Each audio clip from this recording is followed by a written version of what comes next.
Je m'appelle Lorraine Cassidy, et je n'ai jamais demandé à être mère. Mais je le suis devenu le jour où ma sœur a abandonné son enfant malade sur mon canapé pour de bon.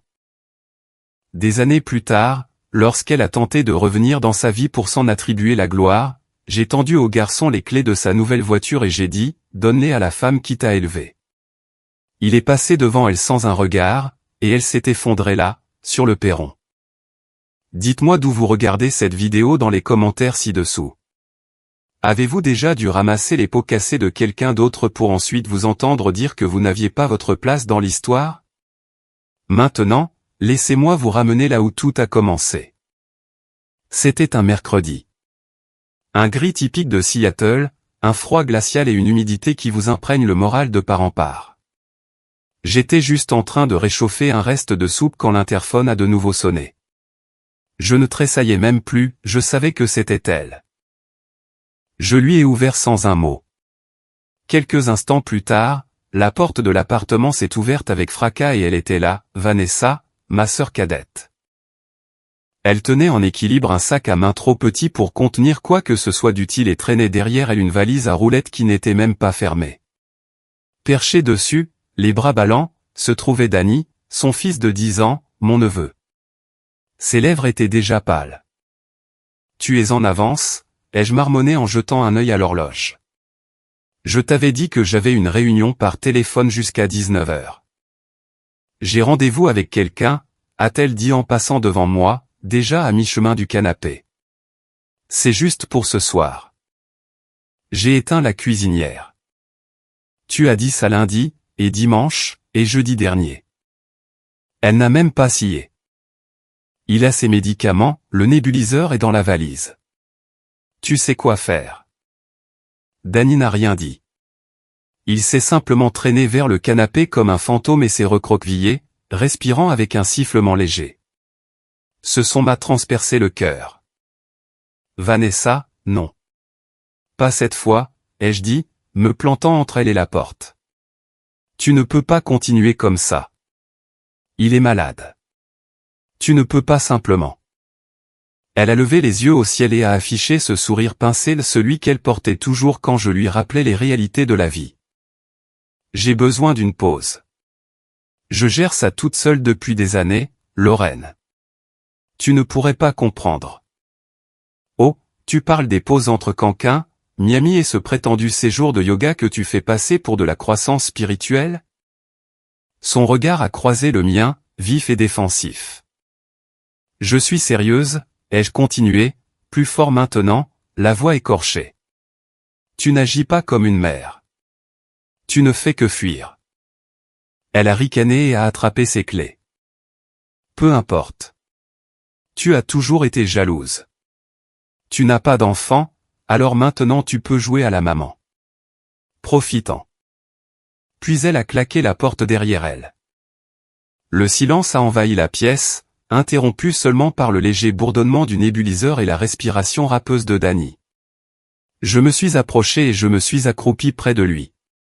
Ses yeux étaient vitreux, mi-clos, ses bras entourant sa poitrine. « Ça va, mon grand ?» ai-je chuchoté. Il a fait un minuscule signe de tête. Je me suis assise par terre à côté de lui, le dos contre le canapé, la lumière vacillante de la vieille télévision projetant des ombres dans la pièce. Ma main s'est tendue instinctivement pour vérifier le minuteur de la machine. Encore 12 minutes. J'ai expiré. Ce n'était pas la première fois qu'elle me le déposait malade, mais quelque chose ce soir-là semblait plus pesant. Définitif. Il a grimacé en toussant, et j'ai pris sa main, mon pouce effleurant son poignet. Ce n'est pas juste, ai-je marmonné. Pas seulement pour moi, mais pour l'univers, quelle que soit la version de Dieu qui m'écoutait.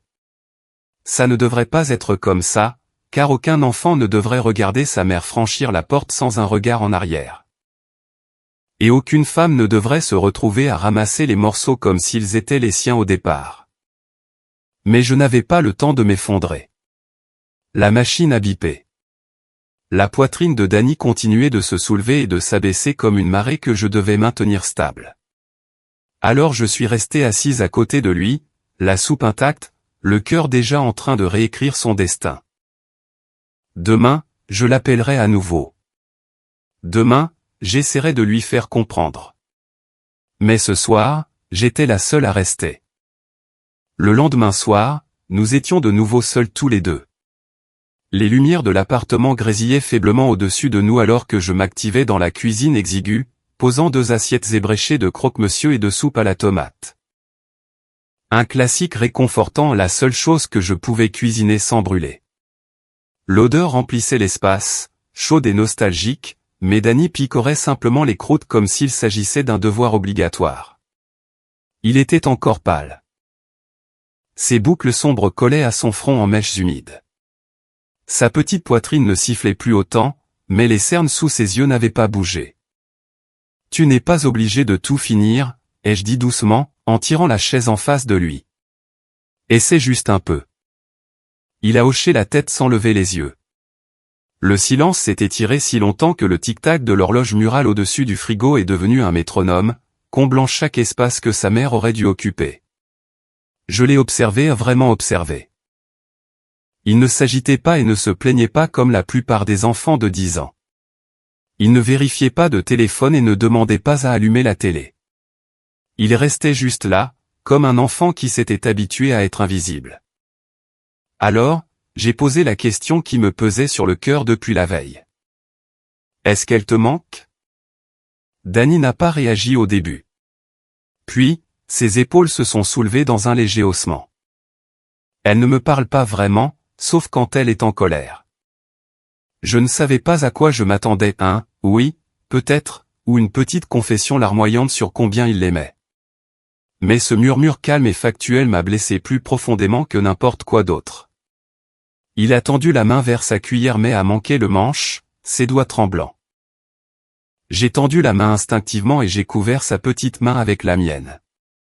Sa peau était chaude, fragile comme quelqu'un qui survivait depuis trop longtemps sans que personne ne s'en aperçoive.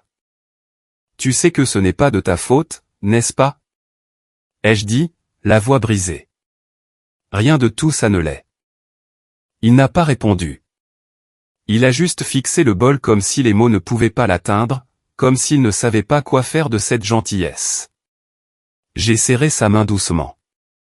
Danny, je suis là, et je ne vais nulle part. Il a enfin levé les yeux. Ses yeux grands, bruns et épuisés ont brillé d'un sentiment que je ne pouvais pas nommer. Pas encore de la confiance, mais peut-être le début de celle-ci. Nous sommes restés ainsi, main dans la main à travers une table tachée, la soupe refroidissant entre nous. Je n'ai pas brusqué le silence, je l'ai laissé nous envelopper tous les deux. Plus je l'observais, plus je voyais de choses, la façon dont il tressaillait quand mon téléphone sonnait plus tôt, la façon dont il ne demandait pas quand sa mère reviendrait, la façon dont il s'excusait après chaque petite quinte de tout, comme s'il avait peur d'être un fardeau. Et j'ai réalisé que ce n'était pas temporaire. Pas vraiment.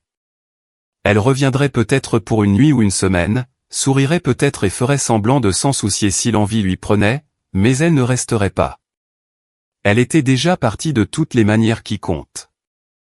Je me suis levé pour réchauffer sa soupe. Il a essayé de protester, mais je l'ai arrêté d'un geste et j'ai glissé le bol dans le micro-ondes. Pendant que la machine vrombissait, je suis resté près de l'évier, agrippant le bord du comptoir. Cet enfant était le mien désormais. Pas par le sang, pas légalement, mais par un fil invisible qui s'était enroulé autour de nous deux lorsque Vanessa avait claqué cette porte derrière elle. Je ne pouvais pas tout réparer. Je ne pouvais pas rendre ses poumons plus forts du jour au lendemain ni effacer les années de déception de ses yeux.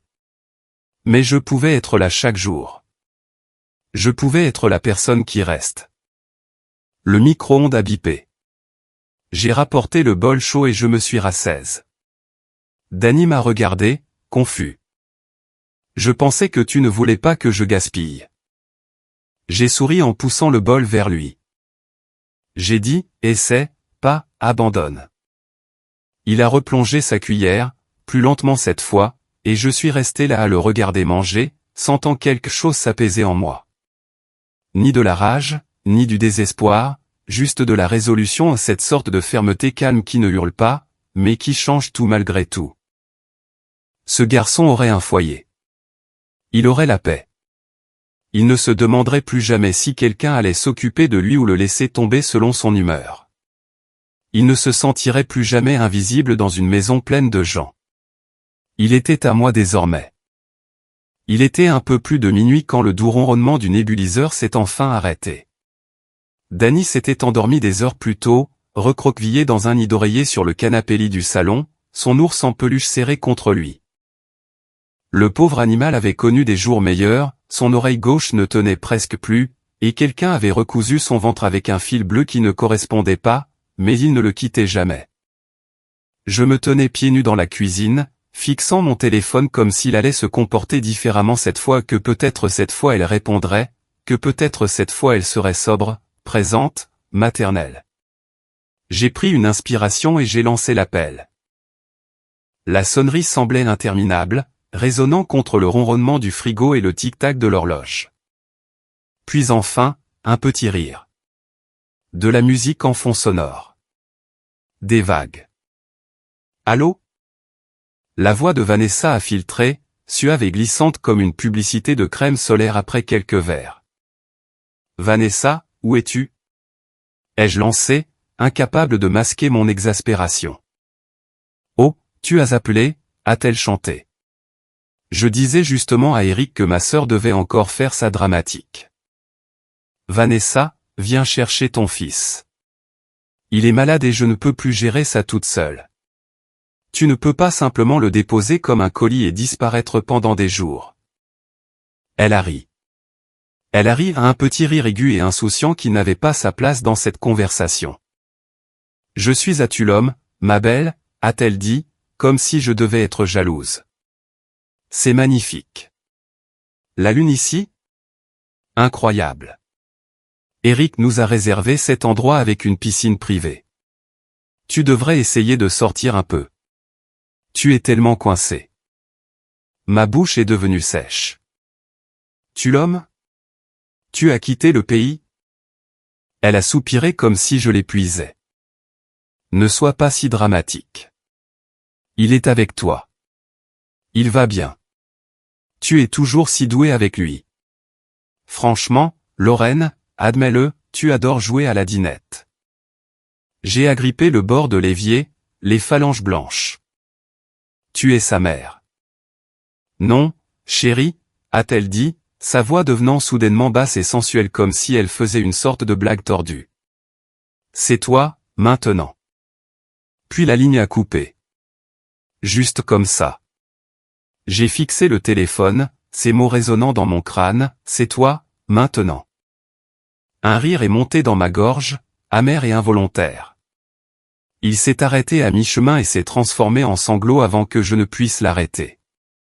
Je me suis laissé glisser sur le carrelage froid, le dos contre le meuble, et j'ai laissé tomber le téléphone à côté de moi.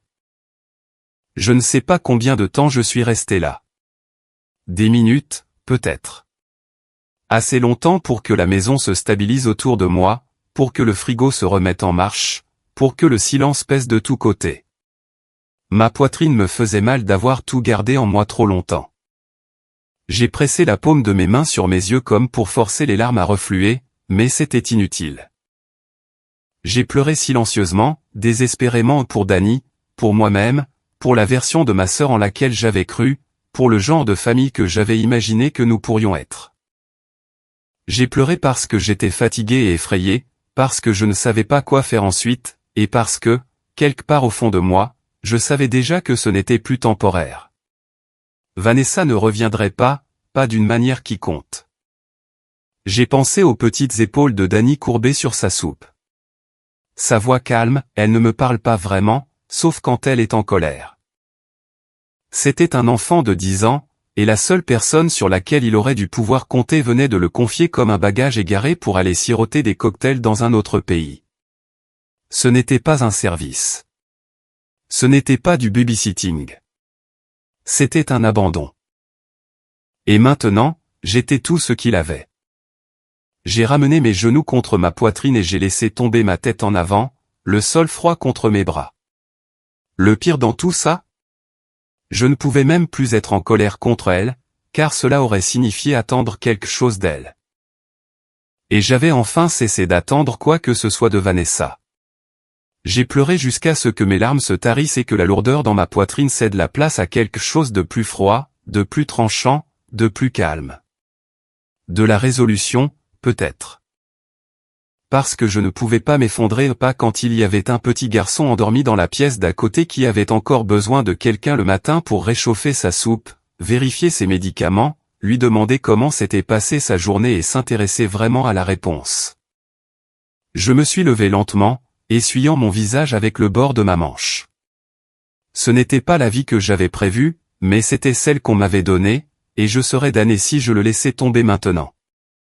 Le soleil a percé les nuages de Seattle en rayons doux et obliques, se glissant entre les stores et dessinant des lignes sur le parquet. Le matin est venu lentement, comme s'il n'était pas sûr d'être le bienvenu. Je n'avais pas vraiment dormi, j'avais juste somnolé sur le canapé, la couverture entortillée autour de mes jambes, l'esprit épuisé par trop de lucidité soudaine. Danny s'est réveillé le premier. J'ai entendu le bruit des coussins du canapé qui bougeaient, une petite toux, puis une brusque inspiration alors qu'il s'étirait et clignait des yeux face à la lumière. Je me suis redressé, les yeux embrumés. « Salut, mon grand », ai-je chuchoté. « Comment tu te sens ?» Il s'est frotté les yeux avec le plat de la main, puis m'a regardé. « Mieux, je crois. » Il a souri. « Je peux avoir des tartines ?» C'était tout. Pas de questions sur sa mère. Pas de peur, pas de confusion. Juste des tartines. Mon cœur a bondi. Oui, ai-je dit en me levant. Je peux faire des tartines.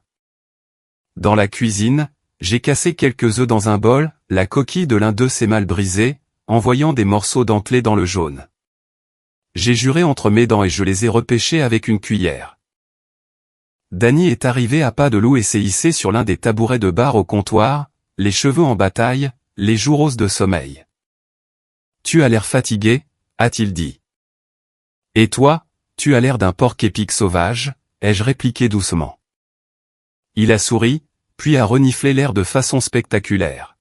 « Tu cuisines ?»« Je sais cuisiner », ai-je dit en posant la poêle sur le brûleur. « Parfois, dans des circonstances extrêmes et avec surveillance. » Il a posé son menton sur le comptoir, m'observant comme si j'étais une candidate de concours culinaire sous pression. « Tu vas déclencher l'alarme incendie ? Seulement si tout se passe vraiment bien. » Cool. Je n'ai pas pu m'en empêcher, j'ai ri. J'ai ri de bon cœur à un rire sonore, soudain, venu du ventre, qui a libéré quelque chose dans ma poitrine. Danny a souri encore plus largement, fier de lui. « C'est la première fois que tu ris depuis une éternité », a-t-il dit. Ce n'était pas une question. Je l'ai regardé, surprise par la clarté avec laquelle il me voyait. Les enfants ne manquent pas grand-chose, surtout les plus calmes. Eh bien, ai-je dit, ces derniers jours ont été un peu pesants. Il a penché la tête. À cause de maman ? J'ai hésité non pas parce que je ne voulais pas dire la vérité, mais parce que je ne voulais pas le blesser avec. Au lieu de cela, j'ai répondu doucement. Parce qu'être un adulte, c'est difficile parfois. Mais tu as été génial. Il n'a pas insisté. Il a juste fait un petit haussement d'épaule discret et a regardé alors que je servais les œufs dans 2 assiettes dépareillées. J'aime bien être ici, a-t-il dit soudainement entre 2 bouchées de tartines. Ce n'est pas bruyant comme chez maman. J'ai dégluti.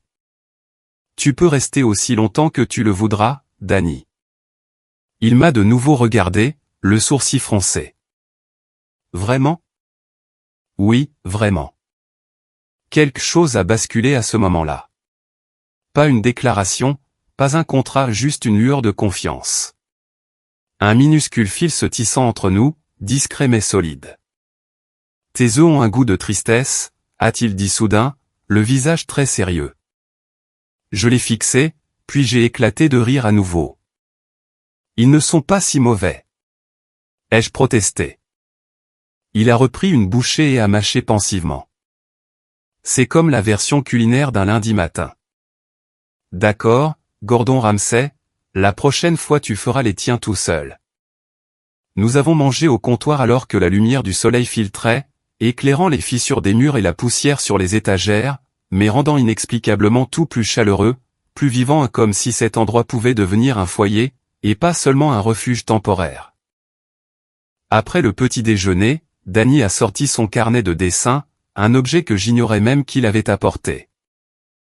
Pendant qu'il dessinait quelque chose qui ressemblait étrangement à moi tenant un extincteur à côté de tartines brûlées, je me suis tenu devant l'évier pour faire la vaisselle en pensant « je peux le faire ».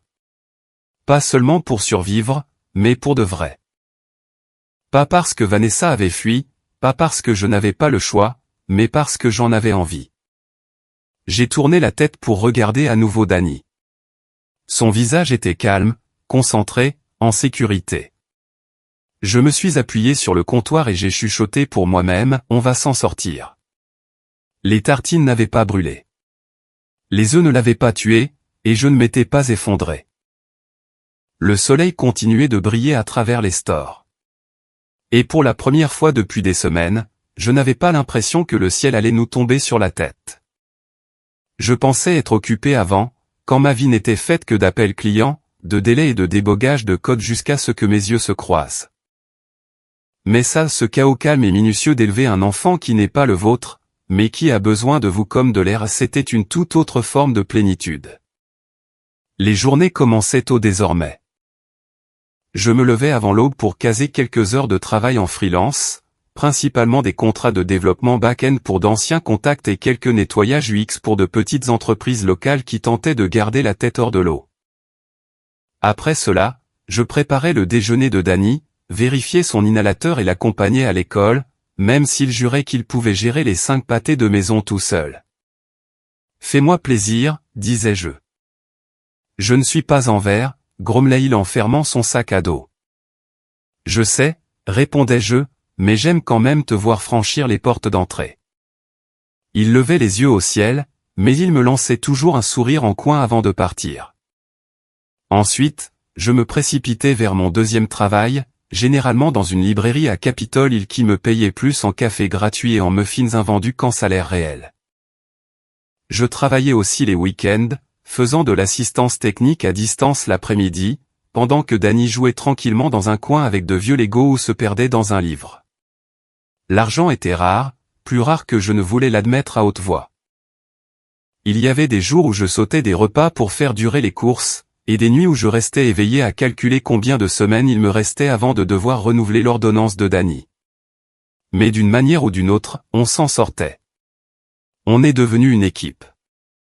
Nos soirées ont trouvé un rythme dont j'ignorais avoir besoin, les devoirs sur la table de la cuisine, des restes de pâtes réchauffés de 3 manières différentes.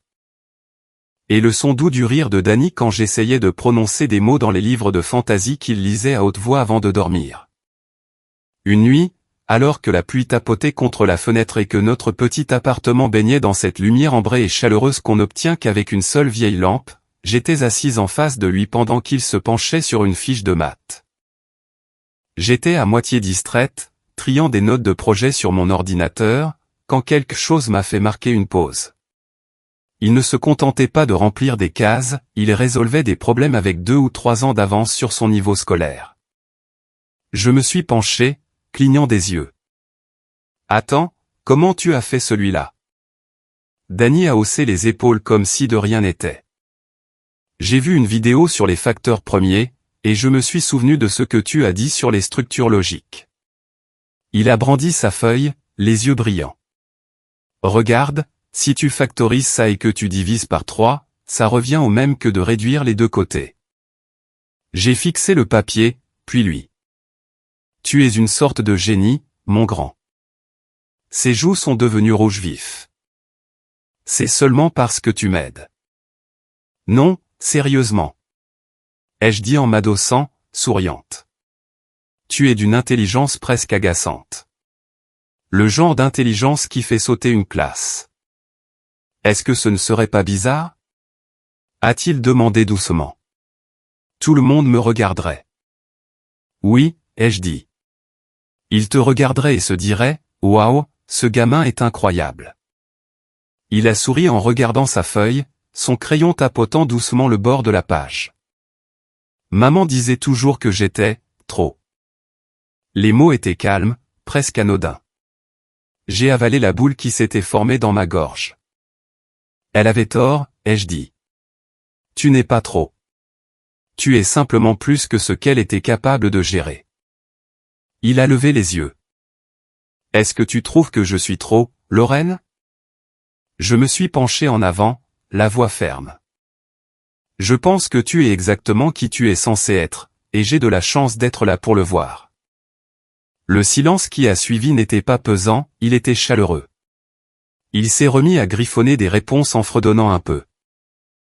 Je l'ai observé, me demandant depuis combien de temps il attendait que quelqu'un le voie tout simplement non pas comme un problème à régler, ni comme une responsabilité à fuir, mais comme une personne qui en valait la peine. Ce garçon était brillant, curieux, d'une gentillesse qui me donnait envie de le protéger viscéralement. Quand il a terminé le dernier problème, il a poussé la feuille vers moi en souriant. Tu devrais te fabriquer un trophée de la meilleure prof. Ah bon, vraiment? Il a hoché la tête solennellement. Tu gagnerais la 2e place. 2e? Je gagnerais la 1re. Il est resté de marbre. J'ai éclaté de rire.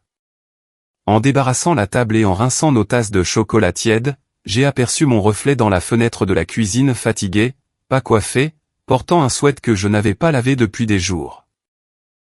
Mais j'avais l'air fier, comme quelqu'un qui fait quelque chose qui compte, comme quelqu'un qui construit quelque chose, une nuit à la fois. Les samedis matins étaient devenus mon sanctuaire.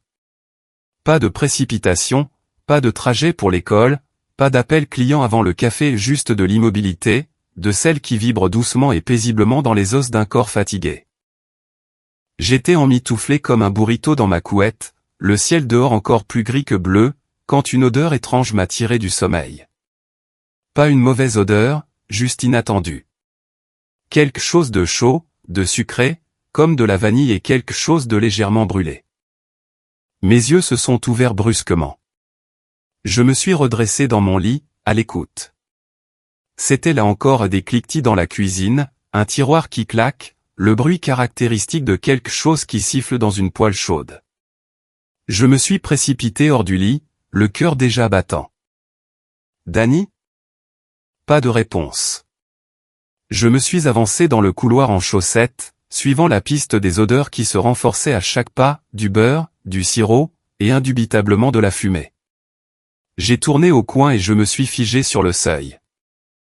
Danny se tenait au milieu de la cuisine, de la farine sur son t-shirt, un tablier 2 fois trop grand attaché de travers autour de sa taille, ses boucles pointant dans toutes les directions. Sur la cuisinière, une poêle grésillait avec quelque chose de doré et de grumeleux. Le comptoir derrière lui était un chaos, des coquilles d'œufs, une bouteille de sirop renversée sur le côté, une assiette empilée de pancakes plus ou moins comestibles. Il s'est retourné, rayonnant. Surprise. J'ai fait le petit déjeuner. J'ai cligné des yeux. Tu as fait tout ça? Ouais. A-t-il dit fièrement en levant sa spatule comme un trophée. J'ai même cherché sur Google comment ne pas brûler la poêle. Enfin, plus ou moins. J'ai jeté un coup d'œil à la cuisinière. Un pancake était en train de noircir comme une minuscule météorite. Je me suis précipité pour le retirer du feu, riant malgré moi. Tu vas déclencher l'alarme incendie. Il a haussé les épaules. Comme ça, on aura des pancakes et un exercice d'incendie. Je me suis tourné vers lui, le cœur gonflé d'une émotion qui m'a prise au dépourvu. Tu n'étais pas obligé de faire ça. Il a eu l'air soudainement hésitant. Je le voulais. Je me suis agenouillé devant lui, notant chaque détail de ce désordre, le sirop sur sa manche, la trace d'œuf sur sa joue, l'espoir nerveux dans ses yeux. Tu n'étais pas obligé, ai-je répété, plus doucement.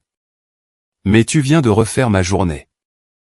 Son visage s'est illuminé, sans réfléchir, il a jeté ses bras autour de mon cou. Je l'ai serré fort, cachant mon visage contre son épaule. Il n'y avait aucune trace d'obligation dans ce moment. Aucun sentiment de faire avec ou de simplement s'en sortir. C'était de l'amour solide et simple, gagné à coups de pancakes, de sirop et de désordre matinal. Bon samedi, a-t-il marmonné contre mes cheveux. Quand nous nous sommes enfin assis à table, j'ai goûté l'un des pancakes. C'était unique. Caoutchouteux par endroits, croquant par d'autres, avec un bord brûlé qui pouvait rivaliser avec du charbon. Danny m'observait prendre une bouchée, le visage imperturbable. Sois honnête. Sur une échelle de 1 à 10, j'ai mâché pensivement. Je dirais un solide 4,7. Il a faim l'horreur. Sur 10? Sur 5. Il a éclaté de rire, du sirop dégoulinant de sa fourchette. D'accord, la prochaine fois je mesurerai la farine. Peut-être. Nous avons mangé lentement, parlant de tout et de rien, son projet de science, le livre qu'il lisait, un écureuil qu'il avait vu glisser sur le trottoir verglacé la semaine dernière et qui, selon lui, méritait sa propre vidéo virale. À un moment donné, j'ai réalisé que je ne pensais ni aux factures, ni au travail, ni à Vanessa, ni à la liste interminable de ce qui nous manquait. J'étais juste là, dans une petite cuisine avec des pancakes brûlés et des comptoirs collants, avec un garçon qui, d'une manière ou d'une autre, transformait ce désordre en un foyer. Après avoir fini, Danny s'est levé et a commencé à rassembler les assiettes. « Tu n'es pas obligé de faire ça, ai-je dit. » Il a haussé les épaules. « Tu cuisines, je nettoie. » Je croyais que je cuisinais mal. « Exactement, » a-t-il dit avec un sourire narquois. « C'est pour ça que c'est moi qui nettoie. » Je ne pouvais pas m'empêcher de sourire. Il y avait quelque chose de stable dans ce rythme que nous avions construit, comme un battement de cœur. Un battement dont j'ignorais avoir besoin, mais que je ne pouvais plus imaginer perdre. Plus tard dans la matinée, je l'ai regardé par la fenêtre alors qu'il s'emmitouflait et courait dehors pour lancer des boules de neige contre les troncs d'arbres dans la cour. Son rire résonnait dans la cage d'escalier. Pour une fois, je ne ressentais plus l'angoisse d'attendre du renfort, d'attendre que Vanessa appelle, que quelqu'un d'autre vienne prendre le relais. Il n'y avait plus d'attente. Nous étions là l'un pour l'autre, et c'était suffisant. La clinique était plus calme que d'habitude ce matin-là. Pas d'enfants qui toussent dans la salle d'attente, pas de talk-show bruyant à la télévision, juste le doux froissement des papiers et le bourdonnement des néons au-dessus de nous. Danny était assis à côté de moi dans l'un des fauteuils surdimensionnés, les jambes ballantes, serrant un livre corné qu'il avait apporté pour se distraire. Il avait l'air calme. Moi, non. J'étais venu ici assez souvent pour savoir comment ces visites pouvaient se passer. Certains jours, c'était de bonnes nouvelles, d'autres fois, j'avais l'impression que le sol se dérobait un peu plus sous mes pieds. La santé de Danny s'était améliorée. Il n'avait pas eu de sifflement depuis des semaines, n'avait pas eu besoin de son inhalateur d'urgence depuis que le dernier front froid était passé. Mais les maladies chroniques se moquent des efforts. Elles se moquent de la force avec laquelle vous aimez quelqu'un. Elles se manifestent quand elles le décident. J'ai jeté un coup d'œil de côté. Son visage était à moitié caché par le livre, mais je voyais l'amorce d'un sourire. Il articulait les mots tout en lisant. « Tu es nerveux ?» ai-je demandé, essayant d'avoir l'air décontracté. Il a secoué la tête. « Pas vraiment. »« Et toi ?» J'ai haussé un sourcil. « Comment tu sais ?»« Tu as le tic de la jambe qui s'agite, » a-t-il dit sans lever les yeux. « Et tes lèvres forment cette ligne serrée, comme quand tu prétends que tu n'es pas inquiète. » Je l'ai fixé, impressionné et un peu déstabilisé. « Tu m'as étudié ?» Il a enfin levé les yeux, souriant. « Tu n'es pas si mystérieuse, Lorraine. » J'ai souri et lui ai ébouriffé les cheveux, reconnaissante pour la légèreté qu'il m'apportait sans même essayer. Avant que je ne puisse en dire plus, la porte s'est ouverte et le docteur Mora est entré, un dossier à la main, ses lunettes glissant sur son nez. Elle était la pneumologue pédiatrique de Danny depuis le début, chaleureuse, perspicace et ne mâchant jamais ses mots. « Salut vous deux », a-t-elle lancé en refermant la porte. « Comment va mon petit perturbateur préféré ? Dany s'est redressée. Pas de sifflement. Excellent. Voyons si tes poumons sont d'accord avec toi. Elle a mené l'examen avec sa précision habituelle, écoutant sa respiration, vérifiant son taux d'oxygène, pressant doucement sa cage thoracique tout en lui posant des questions auxquelles il répondait avec l'aisance de l'habitude. Je restais raide dans mon fauteuil, agrippant la coudoir comme s'il pouvait me maintenir en place. Mon cœur battait à chaque fois que le moniteur bipait ou qu'elle s'arrêtait pour griffonner une note. Quand elle s'est enfin redressée, son expression a été illisible pendant une demi-seconde. Puis elle a souri.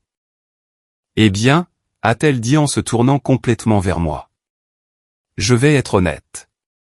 Je suis impressionné. » J'ai cligné des yeux. « Vraiment ? Vraiment. Ses poumons vont beaucoup mieux qu'à sa dernière visite. L'inflammation a diminué, ses chiffres de débit de pointe sont en hausse et il réagit magnifiquement aux médicaments de fond. Continuez comme ça, a-t-elle ajouté, son sourire s'élargissant, et il mènera une vie pleine et active. Je n'ai réalisé que j'avais retenu mon souffle que lorsqu'il s'est échappé dans un long frisson. Dany m'a regardé, les yeux écarquillés, et a cherché ma main. Je l'ai prise sans réfléchir, en la serrant fort. « Tu pleures ?» a-t-il demandé doucement en penchant la tête. J'ai cligné des yeux rapidement.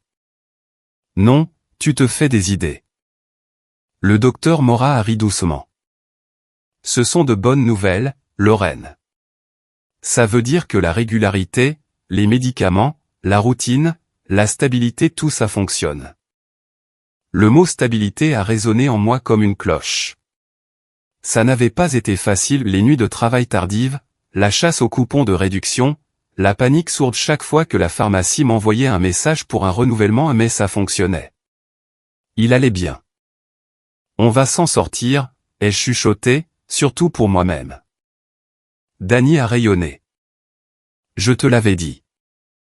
J'ai passé mes doigts dans ses cheveux et j'ai hoché la tête.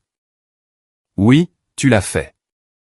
Le docteur Morat m'a remis le plan de soins mis à jour et m'a rappelé le prochain rendez-vous de suivi dans 3 mois.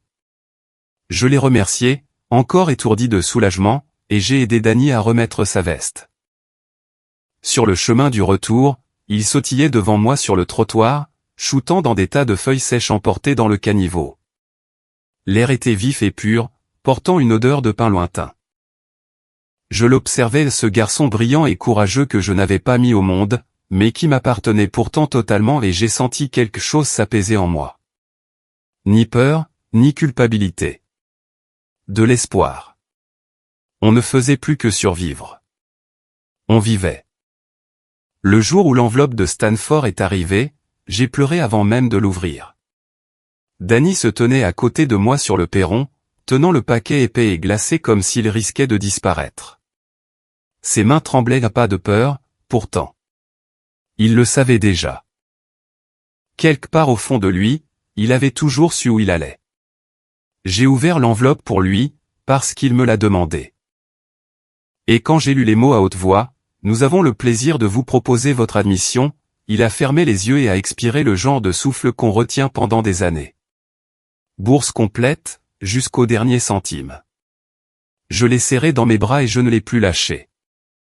3 semaines plus tard, je lui ai remis un trousseau de clés. Elle se trouvait dans une petite boîte rouge, semblable à un écrin à bijoux, enveloppée dans un papier doré qui avait été réutilisé tant de fois qu'il portait les marques des fêtes passées. Il m'a regardé, confus, puis a ouvert le couvercle et a fixé le contenu. « La berline » a-t-il chuchoté. « La rouge que tu n'arrêtais pas de me montrer chez le concessionnaire ? Celle dont tu disais qu'elle coûtait trop cher ?» J'ai souri, le cœur battant à tout rompre. « Elle est à toi. » Mais Lorraine, sa voix s'est brisée, tu n'aurais pas dû. Elle est d'occasion, oui, mais fiable. Peu de kilomètres, consomme peu et, plus important encore, elle est à toi. Je ne lui ai pas dit que j'avais vidé mes économies d'urgence pour l'acheter, ni que j'avais refusé des vacances avec des amis pour payer la dernière traite. J'ai juste regardé ses yeux s'embuer et j'ai su que ça valait chaque dollar. Tu n'étais pas obligé. Je lui ai touché le visage. Mais j'en avais envie. Il m'a serré dans ses bras comme jamais auparavant, une main toujours crispée sur les clés. Ce soir-là, j'ai allumé une bougie à la fenêtre, comme je le faisais toujours quand il conduisait, juste jusqu'à ce qu'il rentre. J'étais recroquevillé sur le canapé avec un livre que je ne lisais pas vraiment quand mon téléphone s'est allumé avec un numéro inconnu. J'aurais dû laisser sonner, mais je ne l'ai pas fait. Allô ? Une voix que je n'avais pas entendue depuis plus d'un an a filtré, mielleuse et sirupeuse. Lorraine, salut. C'est Vanessa. Je me suis redressé. Mes doigts sont devenus froids. J'ai appris que mon fils a été admis à Stanford, a-t-elle gazouillé. C'est incroyable. Je suis tellement fier de lui. Mon cœur a frappé contre ma poitrine. Je me suis levé, marchant lentement vers la cuisine comme si le mouvement pouvait m'ancrer au sol. Tu as perdu le droit de dire ça, ai-je dit, chaque mot tranchant et délibéré. Oh, allez. Elle a ri. Ne sois pas comme ça. C'est quand même mon fils. Je n'ai rien dit. Mon silence lui a donné de l'audace. Je sais qu'on ne sait pas parler, a-t-elle continué, sa voix changeant de ton. Mais je pensais qu'il était peut-être temps de renouer. Je pensais peut-être descendre pour le week-end de l'installation, être là pour lui, tu vois, pour qu'il voie que je m'en occupe. Je n'ai pas pu m'en empêcher, j'ai ri. Un rire court et amer. Maintenant ? Ai-je demandé. C'est maintenant que tu veux être là ? Elle s'est braquée. Je pouvais l'entendre dans son silence. Je suis toujours sa mère, Lorraine. Tu ne peux pas effacer ça. J'ai pressé une main sur ma poitrine pour calmer ma respiration. C'est toi qui t'es effacée toute seule. Oh, s'il te plaît. C'est moi qui lui ai donné la vie. Ne joue pas les saintes. Non, ai-je chuchoté. Je suis juste celle qui est restée. La ligne est devenue silencieuse, elle n'avait pas raccroché, pas encore. Elle ne savait pas quoi répondre. Peut-être qu'elle n'avait jamais su. Finalement, sa voix est revenue, plus froide. Il finira par venir me chercher un jour. Tu ne pourras pas me le cacher éternellement. Je n'ai pas répondu. J'ai simplement coupé l'appel, puis j'ai supprimé le numéro. Dans le salon, la bougie vacillait à la fenêtre. Quelques minutes plus tard, j'ai entendu le crissement des pneus dans l'allée, puis le grincement familier de la porte d'entrée. Danny est entrée, souriant, les clés à la main. Elle se conduit comme un charme. J'ai forcé ma voix à rester stable. Bien. Tu le mérites. Il s'est affalé sur le canapé à côté de moi. Ça va ? J'ai hésité. Puis je l'ai regardé, vraiment regardé. Fort, bon, entier. Oui, maintenant ça va. La maison semblait plus calme désormais, même si elle n'était pas vide. Danny n'était parti que depuis quelques semaines quand je me suis surprise à préparer 2 assiettes pour le dîner ou à regarder l'horloge en pensant qu'il devrait déjà être rentré. Puis je me souvenais, il était à l'autre bout de l'État, pas juste de l'autre côté de la rue. Et d'une certaine façon, le calme n'était pas douloureux, il vibrait, doux et plein de sens. Il m'appelait tous les dimanches sans faute, et pas seulement pour me donner des nouvelles de ses cours ou de ses profs, même s'il m'avait annoncé avec enthousiasme que son professeur d'informatique lui avait déjà demandé de l'aider sur un projet de recherche. Il me parlait comme si je faisais toujours partie de son monde, comme si mon opinion comptait, comme si j'étais toujours sa personne de confiance. Parfois, je l'entendais se précipiter entre 2 cours, avec le vent en fond sonore, ou le bruit de la vaisselle pendant ses gardes tardives au réfectoire du campus. Juste quelques heures par semaine, avait-il dit. C'est rien du tout. Quelques mois après le début de sa première année, j'ai reçu une notification de transfert d'argent pour les courses, achète les bonnes céréales cette fois. Je me suis assise et j'ai pleuré en voyant ça. Ce n'était pas pour l'argent. C'était la pensée, l'attention, le poids de ce juste retour des choses. Nous avions vécu si longtemps en mode survie que les petites choses semblaient sacrées, comme quelqu'un qui se souvient de la façon dont vous prenez votre café ou qui sait quelle marque de pain de mie ne rassit pas en 2 jours. L'hiver est arrivé rapidement cette année-là, et avec lui la froide réalité que ma vieille Corolla, la voiture qui avait transporté Danny aux rendez-vous médicaux, aux foires scientifiques et à la pharmacie tard le soir, était en train de rendre l'âme. Le voyant moteur n'était pas seulement allumé, il clignotait, comme une sirène. Je m'en étais accommodé. Elle nous avait bien servi. Je m'en sortirais, comme toujours. Mais un jeudi soir pluvieux, j'ai ouvert la porte d'entrée pour récupérer un colis, et il était là, Danny sur le perron, la veste trempée, les cheveux en bataille, les bras chargés de course et un large sourire aux lèvres. « Je t'ai manqué ?» a-t-il dit. J'étais trop stupéfaite pour parler. « Tu ne répondais pas à ton téléphone », a-t-il ajouté en entrant. Alors je me suis dit que je ferais mieux de venir vérifier que tu étais toujours en vie.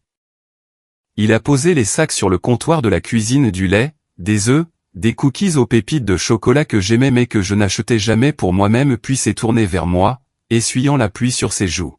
« Tu es censé être à Palo Alto », ai-je fini par dire. C'est la semaine de révision. J'avais mon week-end. Mais, il a levé la main, avant que tu ne dises quoi que ce soit d'autre, on va faire les magasins demain. J'ai cligné des yeux. Les magasins ? Pour une voiture, a-t-elle dit simplement. La tienne est sous assistance respiratoire. Danny, non. Tu es étudiant, tu n'as pas. J'ai économisé, a-t-il dit comme si c'était naturel. Mes jobs sur le campus, le tutorat, mes missions en freelance. J'ai assez. Et ce n'est pas un cadeau, c'est un merci. Je l'ai fixé, le cœur serré. Ce n'est pas à toi de t'occuper de moi, ai-je dit doucement. Il a souri, calme et sûr de lui. Tu l'as déjà fait pour moi. Mes bras l'ont entouré avant même que je ne m'en rende compte. Il était plus grand maintenant, solide, mais il se blottissait encore dans mes bras comme ce petit garçon de 10 ans qui sursautait au moindre bruit et dormait avec son ours en peluche. Je n'ai rien fait de spécial, ai-je chuchoté. Tu as tout fait, a-t-il répondu. Le lendemain, nous avons acheté une modeste berline d'occasion d'un vert forêt profond. Rien de tape à accent grave-l'œil, juste une voiture fiable, robuste à l'image de l'amour que nous avions construit. Il m'a tendu les clés de la même façon que je les lui avais tendues autrefois, les yeux brillants, les mains sûres. Et j'ai réalisé que ce n'était pas seulement une question de voiture. C'était de savoir que nous étions arrivés de l'autre côté. Pas parfait, pas sans douleur, mais entier.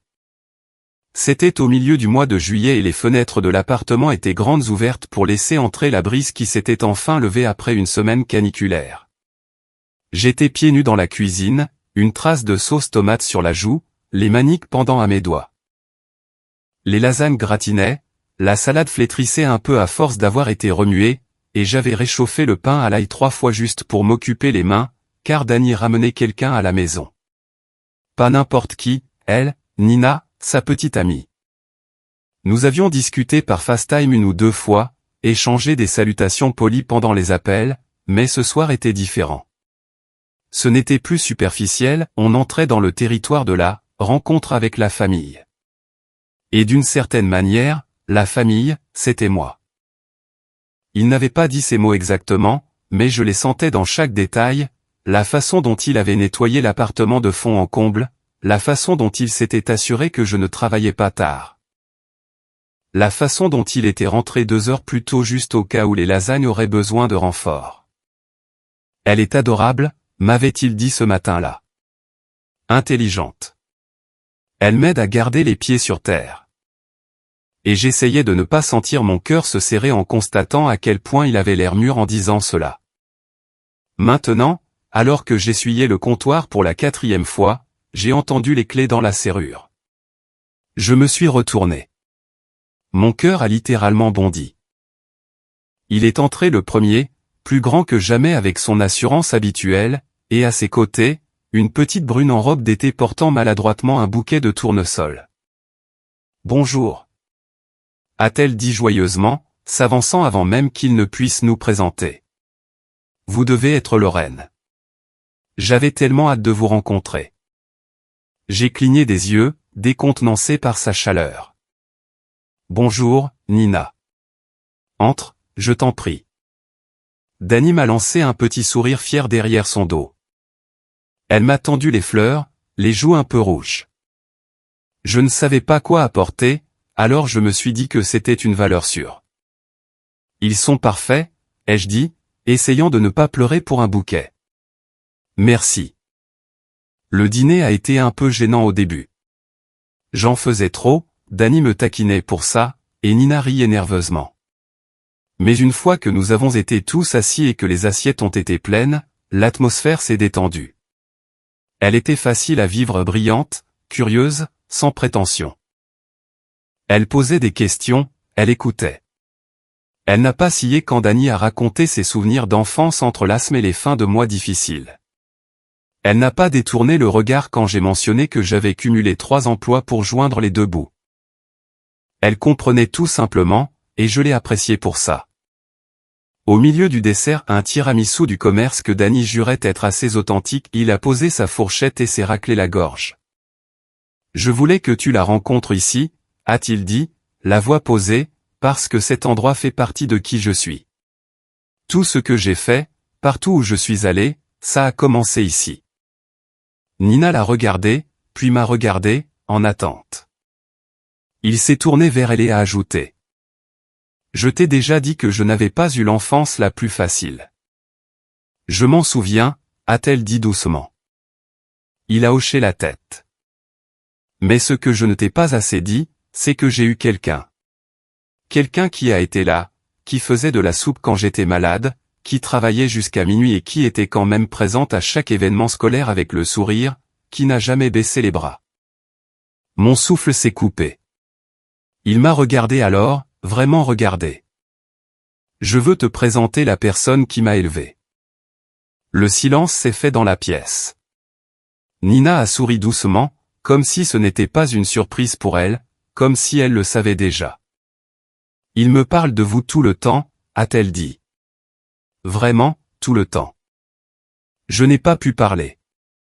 J'ai couvert ma bouche avec ma main avant que les larmes ne s'échappent. J'avais toujours su qu'il m'aimait, je l'avais vu dans les petits mots qu'il laissait avant de partir à la fac, dans sa façon d'appeler même quand il n'avait besoin de rien. Mais ça c'était différent. C'était une reconnaissance officielle. C'était la vérité. J'ai cherché sa main de l'autre côté de la table et je l'ai serrée. Il a serré en retour, les yeux brillants. À cet instant, je ne me sentais plus comme la tante qui avait pris le relais. Je ne me sentais plus comme une remplaçante. Je me sentais comme sa mère. La pluie tombait sans discontinuer depuis le matin, tambourinant contre les fenêtres avec un pouls rythmé et implacable. J'étais recroquevillé sur le canapé avec un livre, une couverture sur les jambes, habité par ce genre de calme qui ne vient qu'après des années passées à apprendre comment respirer au milieu des tempêtes. Dany était en haut en train de faire ses valises. Il retournait à la fac le lendemain, et nous avions passé la majeure partie du week-end à finir les restes, à regarder de vieux films et à prétendre que l'au revoir ne planait pas déjà dans chaque conversation. Puis on a frappé. 3 coups secs à la porte, suivis du tintement strident de la sonnette. J'ai su avant même de me lever. Certains instincts ne s'effacent jamais. Quand j'ai ouvert la porte, Vanessa se tenait sur le perron, ruisselante, une valise à ses pieds et un sourire trop éclatant plaqué sur le visage. Surprise. A-t-elle lancé, comme si c'était normal. Je me suis dit qu'il était temps. Je n'ai pas bougé. L'odeur d'un parfum bon marché et de tissu humide a flotté vers moi. Son rouge à lèvres était étalé, son mascara commençait à couler. Tant pourquoi? Ai-je demandé. Pour voir mon fils, a-t-elle répondu. Pour renouer. Ça fait trop longtemps, tu ne crois pas? La poignée de la valise a glissé de sa main et a heurté le sol du perron. Je n'ai pas répondu. Je me suis simplement écarté. Elle a pris cela pour une permission et est entrée, balayant la pièce du regard comme si elle lui appartenait. C'est toujours pareil, a-t-elle marmonné. Un peu plus serré, plus douillet, peut-être. Danny est descendu juste au moment où elle franchissait le seuil du salon. Il s'est arrêté à la dernière marche. Il était devenu plus grand qu'elle maintenant, les épaules carrées, le regard illisible. Vanessa s'est figée en le voyant. Danny, a-t-elle murmuré. Oh, mon bébé, regarde-toi. Tu es devenu un homme. Il n'a pas souri, n'a pas bougé. Elle a fait un pas hésitant vers lui, les mains légèrement tendues, mais il n'a pas fait de geste vers elle. Tu n'es pas une invitée ici, a-t-il dit d'une voix monocorde. Elle a cligné des yeux. Quoi? Tu es une étrangère. Les mots sont tombés comme du verre se brisant sur du carrelage. Sa bouche s'est ouverte, mais aucun son n'est sorti. Juste une inspiration saccadée et le bruit de son cœur qui se brisait en direct. Danny s'est alors tourné vers moi, calme et serein. Tu aimes toujours cette berline bleue, n'est-ce pas? J'ai hoché la tête lentement, ne sachant pas où il voulait en venir. Il a de nouveau regardé Vanessa.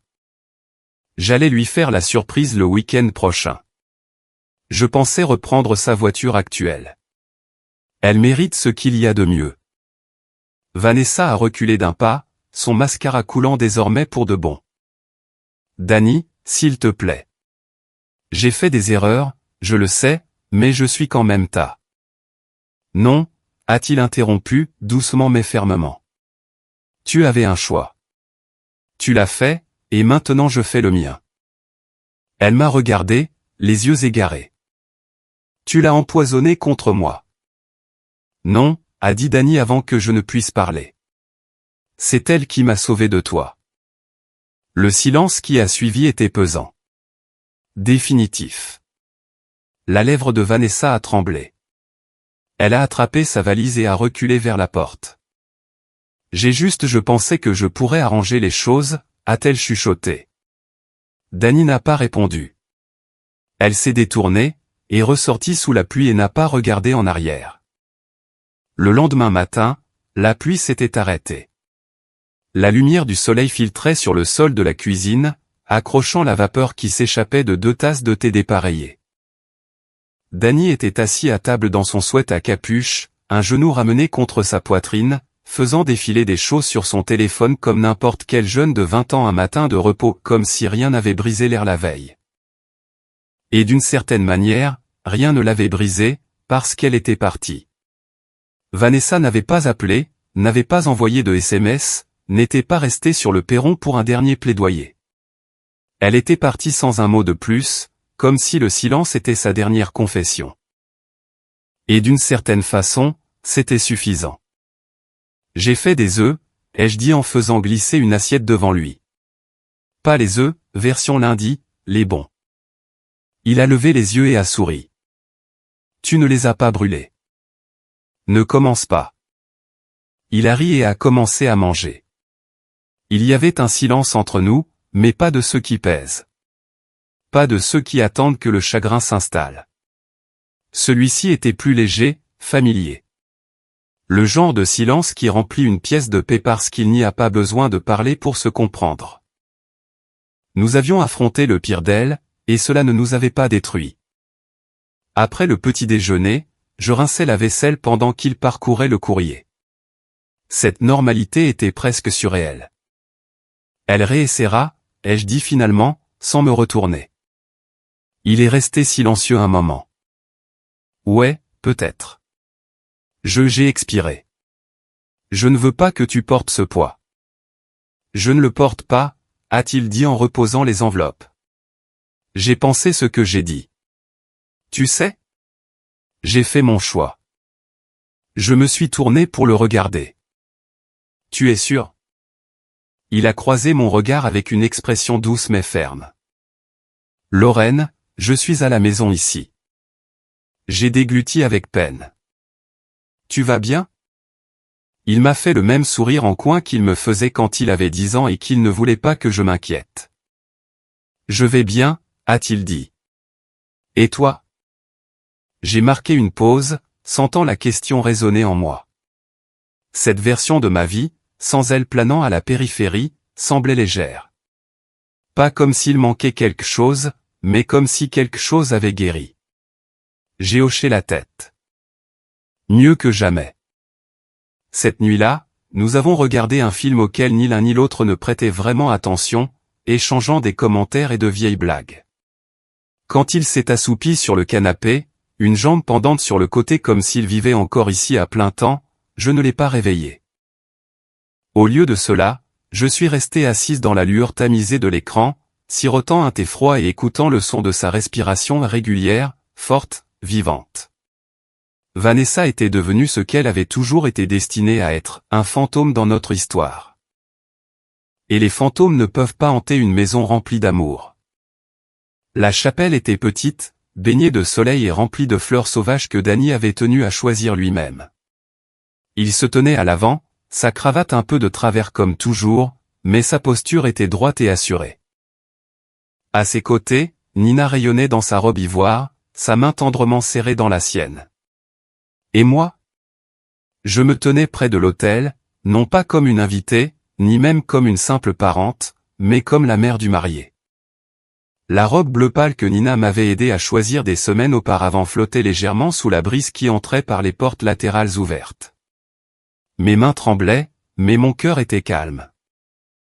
Il n'y avait aucune trace de Vanessa, aucune mention d'elle, pas même un murmure de la part de la famille éloignée. Danny avait été clair dès le départ.